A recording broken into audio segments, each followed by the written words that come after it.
Hello. Hi. I don't even know how to start these videos because I'm literally just sitting down and I'm doing my nails today. Or I'm doing my nails today. I don't know what to do. But I just wanted to talk. Got my coffee. Dunkin's cold brew with cold foam. Um, a friend from high school showed me it, so shout out to her. I haven't tried it yet. I'm just mixing it. The dude gave me a straw. I'm like, I don't really need this, so it doesn't matter. But yeah, it looks really good. Wait, I do need a straw. Hold on. Let me try this. I use a straw. I don't drink from like this, from the little area they give you, only because I'm trying to like keep my teeth white. And what I found is the reason why there are like I like seen photos of myself from like senior year in high school, and my teeth were so white and so beautiful. And it's so funny because my caffeine addiction started in high school, like sophomore year, and for my teeth to be still that white and me sipping it like that is kind of like crazy. And where am I going with this? What I'm saying is my teeth started getting yellow literally right after senior year, and I think it was just like slowly building up in high school. Tips that I found were to just start drinking with a straw, like any like so I drink tea, I drink my coffee with a straw, and I just go straight down, no whooshing in the mouth. And another one is I use what's it called it's hydrogen peroxide, and I mix that in with why am I blanking on some simple words? Baking soda. That's what I do because I was trying this toothpaste that had hydro I already forgot the word hydrogen peroxide in it, but then I like googled it was like on under the section inactive ingredients, and I was like, what does that mean? Like, what's the difference between having active and inactive in toothpaste? And what I read, it was like it's pretty much like a buffer, and it was just really there for like glam and jazz. I'm like, so is it really doing anything at all? So I was so annoyed because I was using this toothpaste for like a minute and literally nothing was coming out of it. So I kind of just like got the regular toothpaste, like with no nothing, like nothing special, no like charcoal, whatever. I just got like the regular one, and I am using that one. And then after I just brush my teeth with that, I do the baking soda and the hydrogen peroxide. So I'll update you guys on how that goes. I just started like a week ago, so yeah. I talk a lot. That's why I'm doing this video, because I just love talking when I'm doing absolutely nothing. I have acetone, nail buffer, and nail clippers because I'm gonna cut my nails a little bit because they're so weak and I just want them to grow stronger. I'm gonna like put my acetone in the little cap because that's what I usually do, and I just dip my nail in there. And it only like takes like what, 10 seconds, not 10 seconds, like 20. Yeah. If you see me doing this, I'm just so nosy, and I'm for no reason. I just people watching is like one of my creepy things. I just like I don't know when you have like when you have like all this area and just seeing so many different people pass by, all you want to do is like watch and be like making up. Like I don't make this is so weird, but it's just like people watching, with really cute dogs, a lot of runners. Boston has a lot of runners. I don't know if this happens in any other city, but there's so many runners in a single day. You'll see runners like while there's a snowstorm, while it's like a rainstorm. It could be pitch black and there's a runner. It's absolutely insane. And I see like a lot of like nurses because it's like my college is near all the like major hospitals, so like a lot of nurses in their scrubs get going to work. I wake up around like 5:30 in the morning, so I feel like I see the first person on earth going to work. That's how I feel because it's just like me and them, and I'm doing my thing, and they're just, gonna go save lives. But yeah, that's like something. I usually go to a nail salon because I used to the keyword is I used to suck at doing my nails. I would go over the nail bed and I would just be painting my cuticles, making it a hot mess. When I'm trying to clean it up, then I mess up the entire thing on the nail bed. Sometimes I do my nails, I paint them way too thick, and then it's like taking forever to dry, and it's so annoying. And next thing you know, I like bump my finger on something and it's messed up, and then I'm like, I can't do this anymore because I already spent like a whole hour on it, and it's exhausting. So that's why like I usually like go to this nail salon that's in my hometown, that's across the street, which is so beneficial. And the ladies and sir, there's like one sir who works there, so nice, so adorable. And there's this nail technician that I solely like love when she does my nails. Her name is Anna, I think it's Anna. And she tells me about her her relationships and like how her daughter's doing and like who she's talking to at the moment and how life's treating her, and I just tell her the same thing. And it's so funny because I'm literally the same age as her daughter, and whenever they're having conflicts, I'm just like, you're right. But when I'm in conflicts with my parents, I'm just like, you're wrong, I'm right. You know, it's so funny to be in that position and trying to like hype up the other side. I'm like, oh, you guys probably hear that. Yeah, my nail technician, I love her to death. She's so funny and she's so cute. We share the same energy. And what's so funny is that like everyone else either like subtly talks. You know, you have people who talk to your nail technicians and those who just like stay quiet. I don't want to stay quiet. Like there's days where I don't. If Anna's not there and I'm like, I have some person that I've never had before, I'll say hi, ask them their name and all that. But like majority of the time, I'll probably just stay quiet and just watch them do what they do. But like, you know, with Anna, we talk nonstop. And one thing about me is that I'm loud, and I'm unapologetic about it because that's just literally who I am. It's not even. I don't even see it as like a microaggression when someone's just like, you're so loud, and I'm like, it's because I'm a black woman, and that's just the stigmatization. Oh my god, I need to stop that. And just stigmatization about it. But like, I mean, I'm generally loud, and I've always been loud since middle school was the last time I remember. I feel like I was loud. Yeah, I was loud in elementary school too. The first time.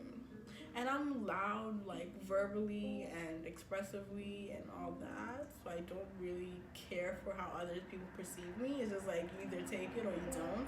And a lot of people don't take it because I'm a headache maker.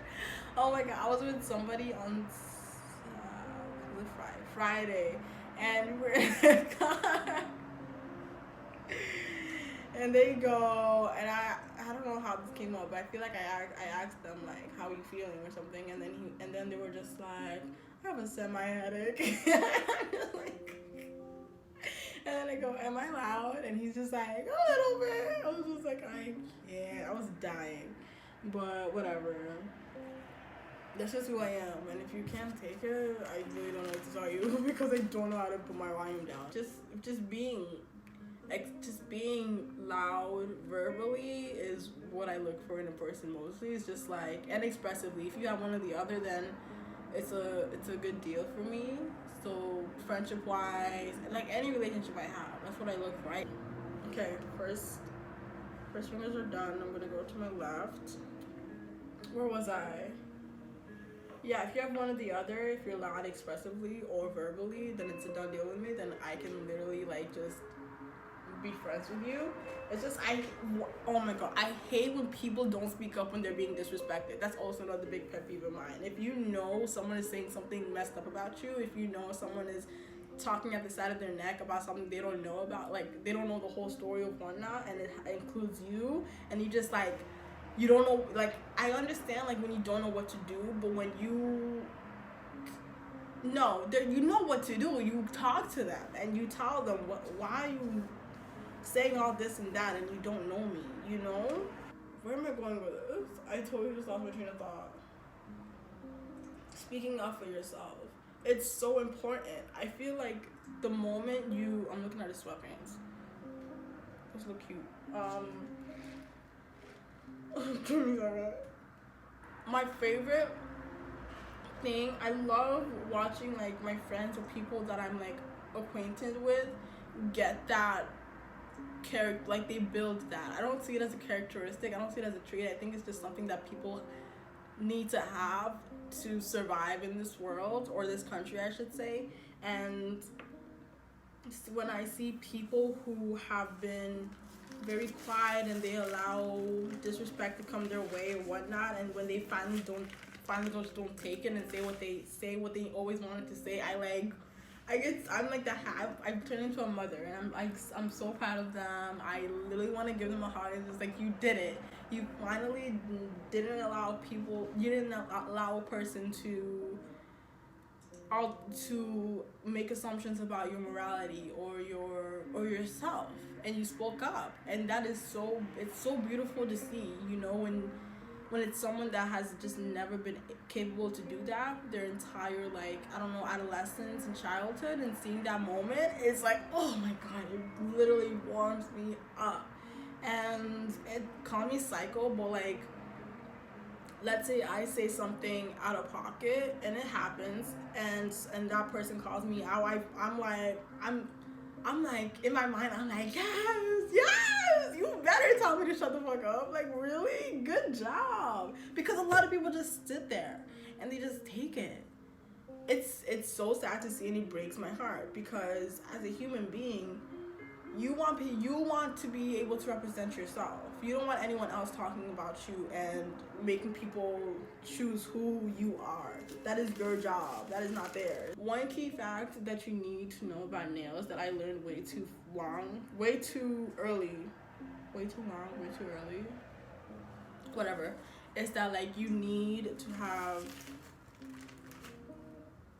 super dry nail beds, like no oil, no nothing. It has to, like, it needs to look ashy. Like, it looks like it hasn't touched a pinch of water or oil in like months. Let me show you guys a tip that I do with my nails. So when I'm doing like a really light color that takes numerous layers to like just even see, I put like one like skim layer of like a dark tone nail polish that I have, and let that dry, and then that's when I do the lighter one, because that's how it like projects even more. Why am I out of breath? That's how fast I talk. Like, I make myself out of breath. Oh my gosh. Okay, one thing about me is I wear glasses, and I have contacts in right now, but I most of the time just wear my glasses. And when you have your mask on with glasses, it fogs up your lenses, and it's so annoying. I was watching something, and it was about this dude who was saying if you're getting fogginess in your glasses, then your mask is not secure enough, and that freaked me out. So I'm just like always pushing it, and it's like my mask is like up to like my under eye, and it's like sometimes it happens and sometimes it doesn't. So it's just like a win-lose situation sometimes, and it's so annoying. What's so funny, because it's already a cultural thing in, I believe it's Japan, where people wear face masks when they're not like feeling ill or whatnot, and that's just a cultural thing. You walk around and you see people. It's in the One Direction documentary. Who was it? Harry Styles. He was just like talking about how he was walking around. It was Tokyo. I think they were in Tokyo. It's like my 8th runner. I just saw my 8th runner for today. What I'm doing to dry my nails is just like putting them near a window. I've always wanted to get like one of those mini fans that's at my nail salon, but I'm always like lagging to get one. And that's like one thing about me, it's just like I lag doing things for some reason. Like, let's say like right now I have like a spoon that I need to like go wash, but like I'm just lagging around and not doing it for some reason. It's so interesting because it's such a small, minimal task to just complete and get it over with, but I'm just like, no. My shirt literally looks like I have an angel on my chest. Like, like what's going on? I wonder how my nail technician feels. Let me know how you feel. Just hearing me talk. But yeah. But then sometimes I hear, oh my god, I was like, I was recording this voiceover for this video I'm doing for my service, and I was getting so frustrated with myself because I'm like, you're not making any sense. What are you saying? Even though I made a whole script for myself and I had the words right in front of me, but like in my head, I'm like, I was getting so upset because I'm like, you're not making sense, and people are gonna think that you're like absolutely psycho. And I was just like, and then I heard it and I was fine. Okay, so I finished my nails. Can you see? The springtime color since March. Tomorrow's March. February and January too flew by for no reason. But yeah, so I'm just like ready for, because March is, to me, March is like the like intro of springtime month, and that's like when I automatically feel like it's spring and I feel like it's time to start doing the spring cleaning and getting the bright colors and pastel colors out. I can't stop looking at them. I love them. I did the color, they're all from Essie, and I really like Essie. I'm looking for it. It's number 130, all things. Ooh, yeah. Oh, it is. I'm looking up. Okay, whatever. It's all things. Ooh, 130. Yes. You see? Very cute color. And oh my gosh, if you don't even use Essie nail polish, but one thing I can definitely say is a buy. So it's like their speed setter top coat. When they say it's speed, it's speed. I'm telling you, in a minute, I'm not even exaggerating, it's done drying. And like, oh, I don't want to do that. but like it's just dry in a matter of a minute, and it's very freaky. I don't know what they're doing, but it's working. So top coat, speed setter. Other than that, that's really it. If you made it this far, thank you for chatting with me, listening to me talk until I'm out of breath. Yeah. Bye.